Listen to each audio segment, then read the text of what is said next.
இன்னைக்கு மதுரை எய்ம்ஸ் நம்ம கட்டவே இல்லை அப்படின்னு மரியாதைக்குரிய உதயநிதி ஸ்டாலின் அவர்கள் ஒரு செங்கலை தூக்கிட்டு வருவாங்க. இன்னைக்கு மதுரை எய்ம்ஸ்ல 3 கோடி செங்கலை வைத்து எய்ம்ஸை கட்டி கொண்டிருக்கின்றோம். 3 கோடி செங்கலை வச்சு பிரதமர் அவர்கள் மார்ச் 1ஆம் தேதி அதே மதுரைக்கு வர்றாங்க. 2026 முடியும் பொழுது மதுரை எய்ம்ஸ் மக்களுடைய பயன்பாட்டுக்கு வந்திருக்கும். அது குறிப்பாக அரவக்குறிச்சி மக்களுக்கு அதனுடைய அருமை புரியும். இந்தியாவில் எத்தனையோ எய்ம்ஸ் இருந்தாலும் கூட புதுடெல்லியில் இருக்கக்கூடிய எய்ம்ஸ் அளவுக்கு இன்னொரு பெரிய எய்ம்ஸ் இந்தியாவில் இருக்குன்னா அது மதுரையில் வரக்கூடிய எய்ம்ஸ். அந்த அளவுக்கு அதே ஃபெசிலிட்டி, அந்த அளவுக்கு குறிப்பாக நம்முடைய இந்த பகுதி தமிழ்நாடு, கேரளா, கர்நாடகா, ஆந்திரா இந்த எல்லா மாநிலத்துக்கும் கூட ஒரு டெரிஷரி சென்டர், மிக முக்கியமாக அதிநவீன மருத்துவ வசதியோடு இந்த எய்ம்ஸ் வருது. திராவிட முன்னேற்ற கழகம் ஆட்சிக்கு வந்த பிறகு அங்க இருக்கக்கூடிய மரத்தை வெட்டுவதற்கு இவங்க பர்மிஷன் கேட்டாங்கம்மா. 1.5 வருஷம் டைம் எடுத்துக்கிட்டாங்க.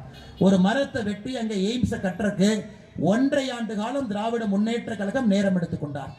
இந்த 5 வருஷத்துல எந்த காரணத்திற்கும் கூட எய்ம்ஸ் வரக்கூடாது என்பதற்காக முதலமைச்சர் அவர்கள் ரொம்ப சிரமப்பட்டார்.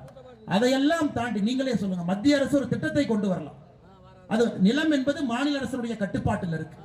மாநில அரசு கட்டுப்பாட்டில் இருக்கக்கூடிய ஒரு பகுதியில் ஒரு எய்ம்ஸை கட்டுறதுக்கு இத்தனை காலம் போராடி அந்த எய்ம்ஸை கட்டி முடித்து கிட்டத்தட்ட எல்லா வேலையும் ஆகி இந்த ஆண்டு முடிவதற்குள்ள திறப்பு விழா நடத்தப்பட இருக்கிறது.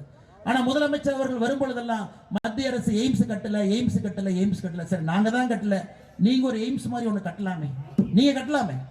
சரி, மத்திய அரசு தான் கட்ட தாமதம் ஆயிடுச்சு, நீங்க கட்டலாமே. கரூர்ல ஒரு நல்ல அதிநவீன மருத்துவ வசதியோடு இங்க பிரைமரி ஹெல்த் சென்டர், ஆரம்ப சுகாதார நிலையம் சின்னத்தரவத்தை கட்டலாமே. எத்தனை ஆரம்ப சுகாதார நிலையம் தரமாக இருக்கிறது. நீங்களும் செய்ய மாட்டீங்க, செய்யணும்னு நினைக்கிறவங்களை விட மாட்டீங்க. அதிலையும் அரசியல் செய்ய வேண்டும் என்று முதலமைச்சர் அவர்கள் கங்கணம் கட்டி கொண்டிருக்கிறார். பாருங்க, ஒரு மனுஷன் புலால் சிறைக்கு 300 நாட்களுக்கு மேலே இருந்து திரும்ப வந்து திரும்ப அதே வேலையை மறுபடியும் செஞ்சுட்டு இருக்கிறான். கோயம்புத்தூருக்குள்ள போனா கரூர் குரூப், சென்னைக்கு போனா கரூர் குரூப், ஒரு 20 பேரை வச்சுக்கிட்டு டாஸ்மார்க்ல வசூல் பண்றது.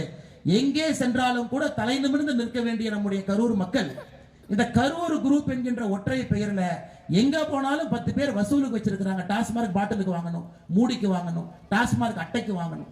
எங்கே சென்றாலும் கூட கரூர் குரூப் என்று மொத்த கரூர் மாவட்டத்திற்கும் கூட ஒரு அவப்பெயரை கரூர் சட்டமன்ற தொகுதியினுடைய இன்னைக்கு இருக்கக்கூடிய எம்எல்ஏ அவப்பெயரை ஏற்படுத்திட்டு இருக்கிறார். அதெல்லாம் நீங்க யோசிக்கணுங்க. இந்த அரசியல் மாறணுங்க. இது போன்ற அரசியல் தாக்கு பிடிக்காதுங்கம்மா. இந்த அரசியல் பண்ண முடியாது.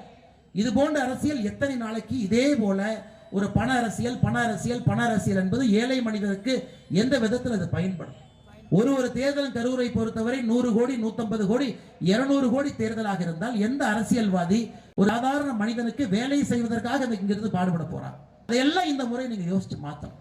கரூர்ல நல்ல அரசியல் வரணும். ஒரே ஒருவர் இந்த அரசியலை மிக கேவலமாக மோசமாக நடத்தி கொண்டிருக்கின்றார்கள். அது போன்ற அரசியல் நமக்கு வேண்டாம்.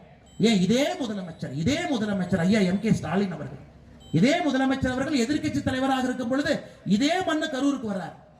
செந்தில் பாலாஜி ஊழல்வாதிங்கிறார், செந்தில் பாலாஜியினுடைய தம்பி அசோக் ஊழல்வாதிங்கிறார். இதே முதலமைச்சர் செந்தில் பாலாஜி கைது செய்யப்பட்ட பிறகு மகாத்மா காந்தியினுடைய வாரிசுங்கிறார். யோசிச்சு பாருங்க, இந்த அநியாயத்தை எங்கேயாச்சும் நீங்க பார்த்திருப்பீங்களா? இதே மண்ணுல வந்து பேசிய ஒரு முதலமைச்சர் அவர்கள் எதிர்க்கட்சி தலைவராக இன்னைக்கு இருந்தாங்க. இன்னைக்கு முதலமைச்சராக இருப்பவர் இன்னைக்கு மகாத்மா காந்தியினுடைய வாரிசு தான் அந்த செந்தில் பாலாஜின்னு பட்டம் சூட்டிக்கிட்டு இருக்கிறார். அதனால் நீங்கள் வாக்களிக்கும் பொழுது இதெல்லாம் யோசிக்கணும். புரட்சி தலைவி அம்மா அவர்களுடைய பிறந்த நாள், அற்புதமான ஒரு தலைவி. அவங்க இருந்த பொழுது சட்டம் ஒழுங்கு எப்படி இருந்ததுன்னு பாருங்க. எப்படி இருந்தது அவருடைய காலத்துல சட்டம் ஒழுங்கை பொறுத்தவரை எப்படி நம்முடைய புரட்சி தலைவி வைத்தது. அதே போன்ற ஒரு வாய்ப்பு அடுத்து வரக்கூடிய ஆட்சிக்கு நீங்க கொடுங்க. சட்டம் ஒழுங்கு பாதாளத்தில் இருக்கு, அதை பத்தி நான் பேசவே விரும்பலைங்க. அந்த அளவுக்கு மோசமா இருக்கு. தமிழகத்தில் இதுவரை நடைபெறாத குற்றங்கள் எல்லாம் அந்த 5 ஆண்டுகள் நடந்திருக்குது. காது கேட்க முடியாத, பேச முடியாத குற்றங்கள் எல்லாம் நாம் பார்க்கின்றோம். அதற்கெல்லாம் ஒரு முற்றுப்புள்ளி வைப்பதற்கு இந்த தேர்தலை பயன்படுத்துவோம். இந்த முறை நீங்க தேசிய ஜனநாயக கூட்டணிக்கு நீங்கள் வாக்களித்து அண்ணன் எடப்பாடி பழனிசாமி அவர்களை முதலமைச்சராக அவர் ஆக்கி 234 தொகுதியிலும் கூட ஒரு பெரிய மாற்றத்திற்கு நீங்கள் அடிபோடணும். மணப்பெண்ணின் பிரத்யேகமான திருமணம்